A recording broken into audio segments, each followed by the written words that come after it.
Recall we mentioned the United Nations Habitat 1 plan that came down at the Vancouver Convention in 1976. Under this plan, all humans that once lived on farms and in rural areas, so-called wildlands, will be relocated to cities, now referred to as human settlements. And the idea is that if you concentrate populations into specific areas or zones, less energy usage, less water usage, and less transportation. So people will have less reason to leave home. They'll stay in their homes. They may even work out of their homes.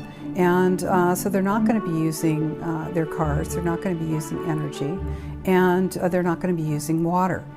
Since, as we saw earlier, the UN is not big on property rights, it should come as no surprise that the first private property to be phased out will be single-family homes, what socialists at UN headquarters consider suburban sprawl.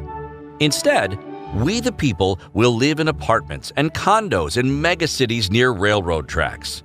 Our super-tall dwelling units will all be built to UN-specified building codes authorized by ICLEI, COGS, the ADA, and a myriad of NGOs and other friends of sustainable development.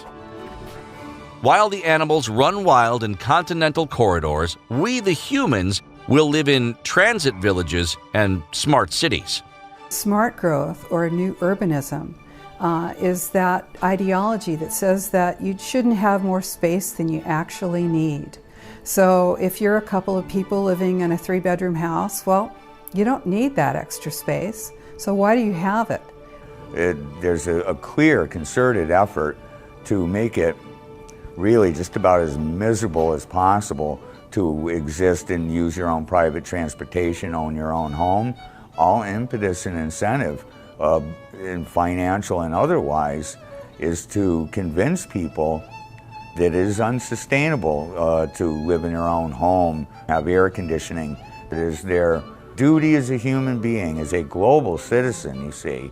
You basically exist and little more. Our high-rise, stack and pack dwelling units, complete with smart meters and smart heating systems, will make sure no one uses too much energy. And if they do, the energy police, with help from the neighbors and eye-on-the-street surveillance systems, will be right there to handle the situation.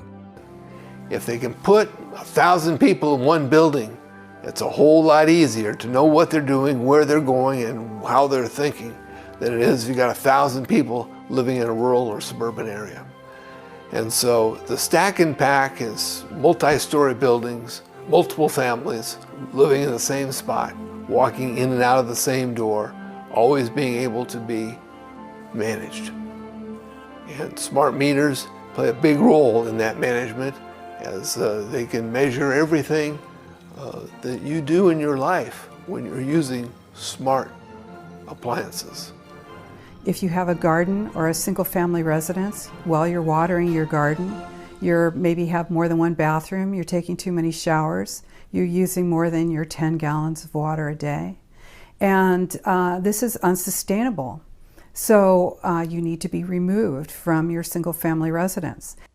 Anybody that's got a couple of acres of land and his own water supply and can grow his own food, these people are a threat to the collectivist society, because they aren't going to go to the politicians and say, please feed me, please clothe me, please give me shelter. That's the secret behind Agenda 21. They want people out of the country. They want corporations out there growing all the food and that kind of thing, but they don't want anybody living out there. To describe human settlements and the food sheds that sustain them as modern-day concentration camps might be a little over the top, because with no cars, parking lots, or air travel, everyone will walk and use bikes, so they will be fit and healthy. At least as healthy as the genetically modified foods they are forced to eat will allow.